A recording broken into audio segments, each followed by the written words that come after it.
Okay. Yes. Right. No board or anything. Ready? Yeah, we're not identifiable. Okay, we're live. Here we are at Ashford and St Peter's fabulous hospital. Look, who's got the best job in the world? This is the fabulous chief executive, right? And this is Sally. Sally. I know she's the PMO project manager. I don't know what that is, but she's a very nice person. And she's come in specially to see us. And they're very busy. We're in A&E. We can't show you A&E because it's full of patients. You will understand that. But look at that board. It's a blood bath. It's all red. Oh my Absolutely God. And not a blood bath, Roy. They're managing Brilliantly. very brilliantly, and they're not even on black alert. Whereas the Royal Surrey, where we're going later, is on black alert. Okay, but we don't do black anymore. Black is the new red. Red is the new green, and green is you're having a laugh. Anyway, we're going to go find a little quiet office and have another conversation. Thank you. We'll catch you in a minute. We now move to a quiet room where the chief executive sleeps during the day. We're going to get thrown out. It's a vampire. It's very busy out there, very busy out there. So we just come into a quiet room, and we just thought we'd have a little chat really about how it is so busy. Is it like this all the time? I mean, we've just been out in A&E. It's standing room only. Here it is, 10:30 at night. Mainly the patients, I would say, are in their late 30s to early 60s. These are not frail little old ladies who've had a UTI. These are, you have to ask the question. I mean, don't get me wrong, I'm not being critical of the patients, but you have to ask the question, why are they here? You know, what is your assessment of that?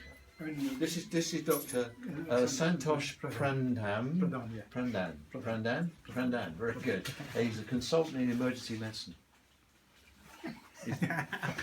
He knows stuff. Okay, so what's your assessment of that? I mean, now there is along with the changing demographic, like we have older group of population. Yeah. Parallel to that, there are changing demands of. You get the sound. Changing demands of the cohort of patients. Like they want immediate care, even for. They think it is serious, but when they come to A&E, we find that this is not. Yeah. In our terms, it isn't serious, but in their terms, it is. Yeah. But it is kind of a changing perception or demanding kind of health-seeking behavior, which we need to cater for. Yeah. So we don't know whether it is emergency. Well, are you a tier 1 or tier 2 here? 2. You're a tier 2. So I mean, it's not tier 2 A&E stuff, is it? Most of it. Well, it's a combination, but then of course. This is Asim.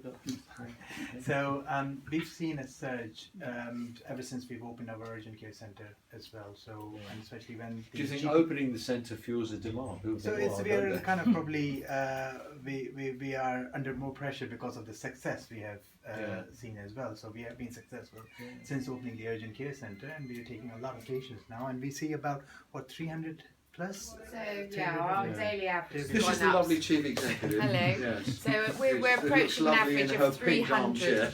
Yeah, this is my space. This is where I sit, running the organisation. This is here. the magic chair. But it's we're approaching an average of about 300 patients a day attendance, and about 50% of those patients will be seen in urgent care. And what are you designed for? You're not designed for 300, are you?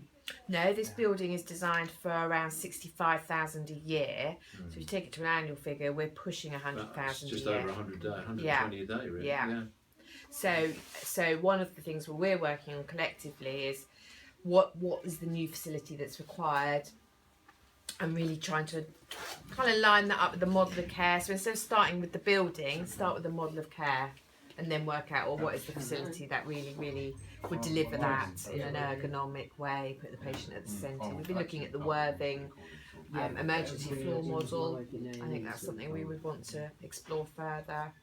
So we have got some opportunities. Yeah, you've got a bit of space here, haven't you? Yeah, so we've got some but there's opportunities. no capital programme, is there? Well, we've got some opportunities. Yeah, well, you can flog off a bit more land. Yeah. Yeah. So, I mean, that would be the only way we could generate the sort of capital investment, or we'd have to take a big loan, obviously.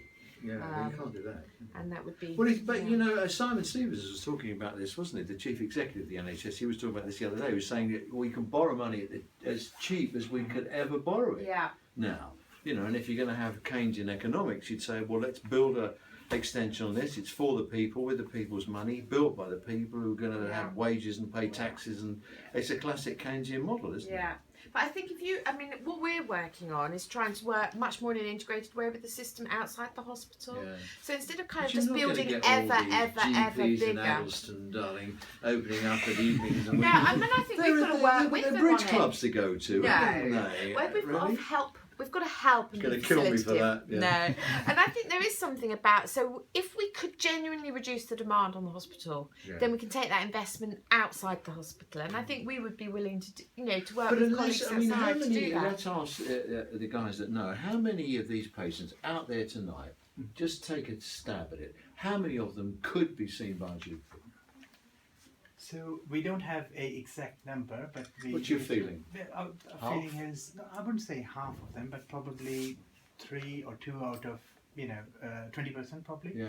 But then what we are trying to do is, Suzanne pointed out as well, that of course building a bigger A&E is not the solution, because of course the numbers. So we have to look into the exit blocks as well. Yeah. We have to think about alternative solutions. So at the moment, for example, an urgent care Well, center- that's now now. Sorry to move you on. I'm just thinking about time. I mean, that's why now the thinking is moving again now to accountable care organisations, isn't it? Where you own primary care, where you own GP surgeries. Why not? You can. That's been taken off. Yeah. Where David Dalton, for example, up in Salford, as two people, I think it's 700 social services people to the hospital. Yeah. So he's running the whole thing.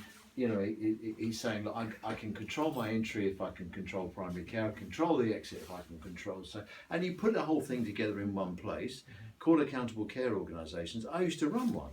Here, it's called a district health authority, and I did it 30 years ago. Yeah. I mean, I think there's something about that, but I'm not sure we need to own it and lead it. So there's something about using our collateral as a big organisation, delivering a lot of healthcare in the system, and using our collateral to support and enable some smaller, because actually we've got 42 GP practices locally. They're quite small, a lot of them. So how can we help them come together at scale, exercise the influence? I mean, they have huge influence over the spend in the health economy, much more than we do, because we're recipients of a lot of their they have decision 90% of the contacts for less than 8% of the budget. Yes, but how they influence how the rest of the budget is spent is very influential. Well, they just send everybody to you. Yeah.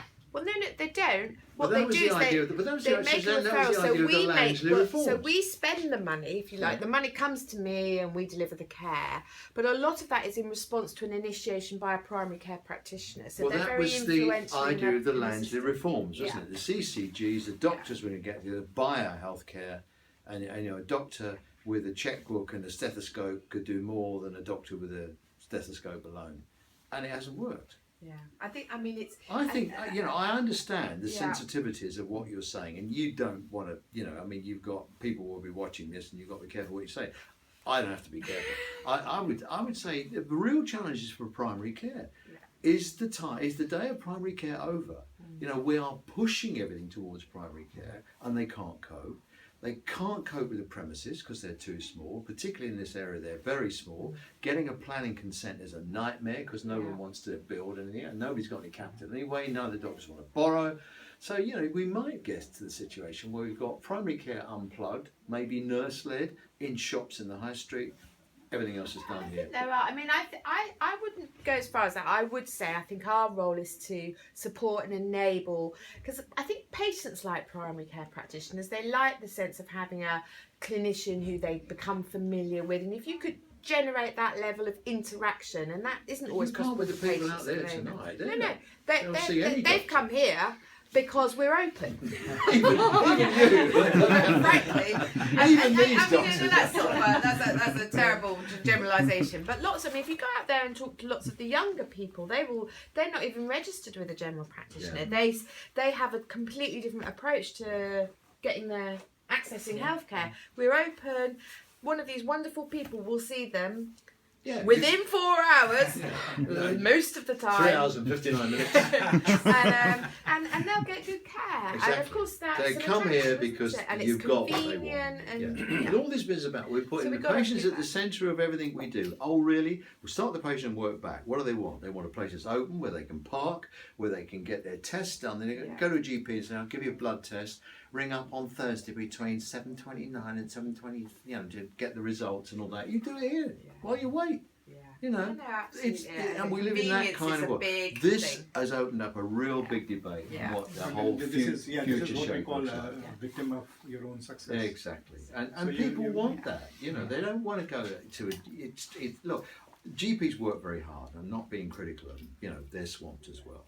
But it's hard to get an appointment. They can't do the full repertoire of tests and diagnosis. I mean, in Germany, they do near patient testing for blood tests. Yeah. We don't do that here. Yeah. They take an arm for the stuff. A bloke called Fred turns up in a van, takes it somewhere or other, and you know, you might get a result eventually. Yeah. You know, Well, I mean, I think we do have some point of care testing locally, but you're right, it's not widely available yet. not and that, ubiquitous, darling. Not ubiquitous yet. Sorry. Not ubiquitous. But we're working Listen, on it. this is a really interesting debate, isn't it? Yeah, we can go all night. I know. The trouble is, we've got to be somewhere else later on. Can I just say this is to say thank you. Look, this is just a little somewhere to hang on the wall. It's not not a PFI hospital, so you can still hang things up, can't you? You know, so we went to somewhere and said we can't hang it up because it's 350 quid to get a nail put in the wall.